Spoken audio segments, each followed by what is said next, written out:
नमस्कार, मैं प्रेरणा Sharma think tank पर आप सभी का बहुत बहुत स्वागत करती हूँ। 15 अगस्त को दिल्ली में बॉम्ब ब्लास्ट की बहुत बड़ी साजिश रचने वाली आईएसआई के आतंकवादियों का निकला दिल्ली सरकार से एक बहुत बड़ा कनेक्शन। 1 से 2 दिन पहले इनकी गिरफ्तारी की गई थी पंजाब और दिल्ली पुलिस के द्वारा। आज पुलिस ने इन 4 आतंकियों को लेकर एक बहुत बड़ा खुलासा किया है कि जो आतंकवादी 15 अगस्त को लेकर बहुत बड़ी साजिश रच रहे थे, बॉम्ब ब्लास्ट करना चाहते थे, उनका संबंध निकल के आया है आम आदमी पार्टी से। आम आदमी पार्टी के अरविंद केजरीवाल, यानी कि आम आदमी पार्टी के केजरीवाल, इनसे इनका बहुत बड़ा कनेक्शन था। सीधा सीधा इस तरीके से बड़े खुलासे किए गए हैं। आपको बता दें, आम आदमी पार्टी सरकार को लेकर बहुत बड़ा सवाल खड़ा होता है। अपने आप को कट्टर देशभक्त कहने वाले अरविंद केजरीवाल और उनकी सरकार किस तरीके से आईएसआई आतंकवादियों को सपोर्ट करती है, पैसों की तरफ से, हर चीज़ की तरफ से सपोर्ट करती है। रहने की जगह भी दी गई थी इन आतंकवादियों को विपिन झाकड़ के घर पे। अब ऐसे में निशाना साधा जा रहा है केजरीवाल सरकार के ऊपर, जिस तरीके से ये मामला सामने आया है। अरविंद केजरीवाल सरकार के खिलाफ लोगों का जो रोष है साफ दिखाई दे रहा है। अपने आप को कट्टर देशभक्त कहते हैं और वहीं दूसरी तरफ स्वतंत्रता दिवस के दिन ही आईएसआई के जो आतंकवादी हैं उन्हें शरण देते हैं। ये कैसे देशभक्त हैं जो अपने ही देश में देशद्रोहियों को शरण देते हैं? बहुत ही आश्चर्यजनक बात है, हास्यास्पद बात है। अपने आप को किस तरीके से कट्टर हिंदू बोलते हैं, देशभक्त बोलते हैं। किस तरीके से दिल्ली को दहलाने की साजिश चल रही थी। तमाम चीज़ें भारत में लाने के काम कर रहे थे, दिल्ली में छुपने के प्रयास हो रहे थे। किस तरीके से आम आदमी पार्टी सरकार जो है, उनके नेता जो है, पार्टी के जो लीडर हैं विपिन झाकड़, जिस तरीके से आतंकवादियों की जो सेवा कर रहे थे, मदद कर रहे थे। इसी के साथ पुलिस ने इन 4 आतंकवादियों को रिमांड में लिया है, यानी कि पंजाब पुलिस।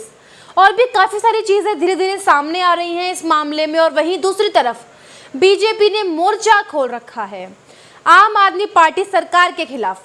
आपको बता दें कि बीजेपी के नेता तजिंदर सिंह बग्गा ने सोशल मीडिया पर इस पूरे मामले में ट्वीट किए हैं और एक वीडियो बना के साझा किया है, जिसमें उन्होंने आम आदमी पार्टी सरकार जो है और उनके जो मुख्यमंत्री हैं केजरीवाल, उनसे कुछ सवाल पूछे हैं। जिस तरीके से बटला हाउस में हुआ जो एनकाउंटर था उनको फर्जी बताया गया।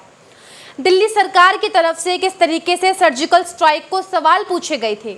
और वहीं ये भी कहा गया है तजिंदर सिंह बग्गा की ओर से कि किस तरीके से देश के खिलाफ ऐसा माहौल रचने वाले और देश के खिलाफ नारे लगाने वाले और भारतीय सेना को बलात्कारी कहने वाले, हमेशा से ही ऐसे लोगों को आम आदमी पार्टी ने समर्थन किया है।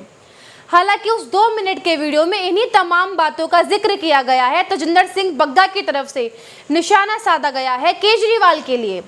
वहीं विपिन झाकड़ को लेकर भी पूछा गया है। कई बार उन्होंने फोटो दिखाई है कि किस तरीके से विपिन झाकड़ और अरविंद केजरीवाल के जो रिलेशन है वो बहुत अच्छे हैं। कई जगहों पर उनके होर्डिंग्स लगे हुए हैं विपिन झाकड़ के। वहीं दूसरी तरफ अरविंद केजरीवाल के साथ कई तस्वीरें नजर आती हैं विपिन झाकड़ की, जिसने मदद की थी आतंकवादी यानी कि आईएसआई के आतंकवादियों को छुपाने के। विपिन झाकड़ ने उन्हें पैसे भी दिए। विपिन झाकड़ ने आतंकवादी यानी कि आईएसआई के आतंकवादियों को छुपाया था और पैसे दिए थे। ये एक बड़ा खुलासा इस मामले में हुआ है। वहीं दूसरी तरफ बीजेपी के तमाम बड़े नेता निशाना साध रहे हैं आम आदमी पार्टी की इस करतूत के ऊपर, सरकार के ऊपर, कि किस तरीके से आतंकवादियों को शरण देती है, छुपाती है आम आदमी पार्टी। इसी के साथ साथ जिस तरीके से आज आम आदमी पार्टी के नेता विपिन झाकड़ को लेकर निशाना कसता हुआ नजर आ रहा है, पुलिस आगे जाकर उनकी गिरफ्तारी भी कर सकती है। जिस तरीके से ये मामला सामने आया है, आतंकवादियों के जो है मुंह खुल रहे हैं, किस तरीके से उन्हें रिमांड में लिया जा रहा है। वहीं दूसरी तरफ विपिन झाकड़ के पिता का कहना है कि मेरे बेटे को केवल फंसाया जा रहा है। उन्होंने अपने एक रिश्तेदार का भी नाम लिया है कि मेरे बेटे के ऊपर कोई मामला नहीं है, मेरे बेटे ने मदद की है। रिश्तेदारों के कहने पर उसने ये सब किया है और फंसाने की कोशिश कर रहे हैं। इस तरीके के आरोप लगाए जा रहे हैं विपिन झाकड़ के पिता के द्वारा। अब आप देखिए, इसी के साथ साथ हम आपको बता दें कि ये जो मामला है ये काफ़ी ज़्यादा बड़ा मामला है।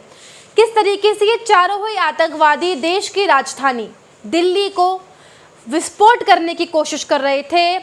बॉम्ब से लेकर कई सारी चीज़ें दिल्ली में लाना चाहते थे। अब इन्हें रिमांड में भेज दिया गया है। वहीं काफ़ी सारी टीमें हैं जो इनके खिलाफ रिकॉर्ड खंगाल रही हैं, क्योंकि जिन गैंगस्टर्स के लिए लिंक हैं वो पाकिस्तान में बैठे हैं, आतंकवादी के संपर्क में हैं। यानी कि किस तरीके से पाकिस्तान से इनके संपर्क दिखाई दे रहे हैं, इस तरीके से पुलिस इस पूरे मामले में काम कर रही है।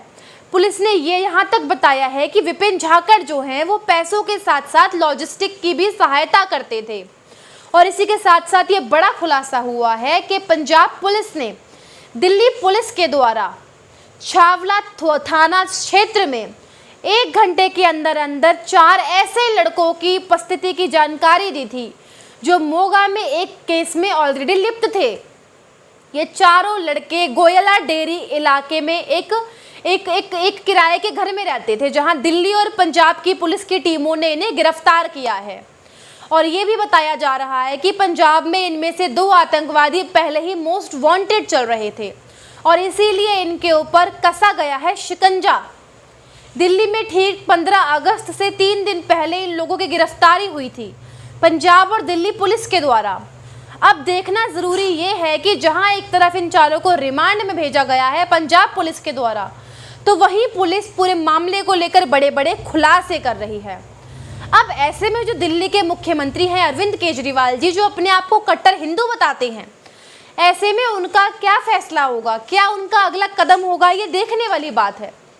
अरविंद केजरीवाल इस पूरे मामले को लेकर, क्योंकि जिस तरीके से आज बीजेपी के द्वारा शिकंजा कसा गया है, वो तमाम उन चीज़ों का जिक्र कर रहा है, उन चीज़ों की तरफ इशारा कर रहा है कि जब जब दिल्ली सरकार की तरफ से आतंकवादियों को बचाने का प्रयास किया गया है, जिस तरीके से बाटला हाउस के एनकाउंटरों को फर्जी बताया गया था और उस पूरे मामले में भी क्लीन चिट मिल चुकी है हाई कोर्ट की तरफ से, उस समय पर भी आम आदमी पार्टी को लेकर बहुत बड़े सवाल उठाए गए थे।